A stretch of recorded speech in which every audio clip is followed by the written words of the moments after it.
G'day trendsetters, and welcome back to another 3-minute Monday. I've got a rather sad looking sage here that I just want to tidy up a bit. We're moving out of winter, may as well be spring now today for all intents and purposes. It was 9 degrees overnight and 20 degrees during the day, and it's just beautiful. Sleeves rolled up, lovely. Anyhow, there's a lot of dead in this because it was so hot and dry last year. I didn't get out and do a lot of watering. So I'm going to cut it back fairly hard. There should be signs of new growth. No.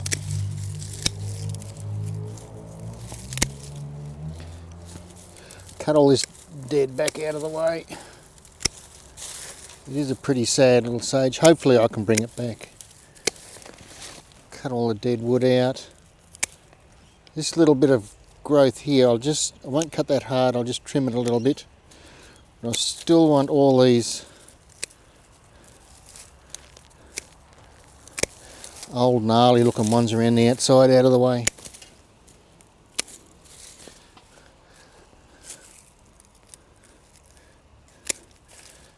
Okay, that'll do. It doesn't have to be anything precise, just to get the dead wood out, and we can give that new wood a bit of room to grow. The next alls I want to do is add a bit of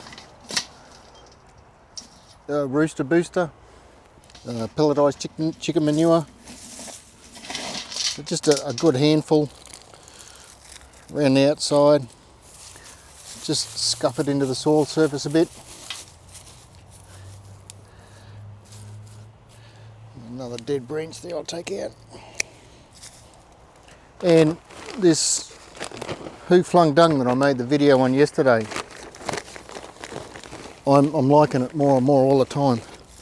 So I'll give it a really good mulch and then give it a really good water, and that's it. 3-minute Monday sorted.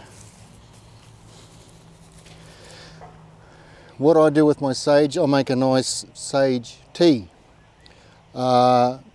I find it quite relaxing of an afternoon. Just make up I've got a little 2-pot teapot, stuff it half full of leaves, fill it up with hot water, and decant out a cup of tea. It does need a little bit of honey. It's an acquired taste. But anyhow, that's it. Like, subscribe, share, all that fun stuff, and I'll see you in the next video. Thanks for watching.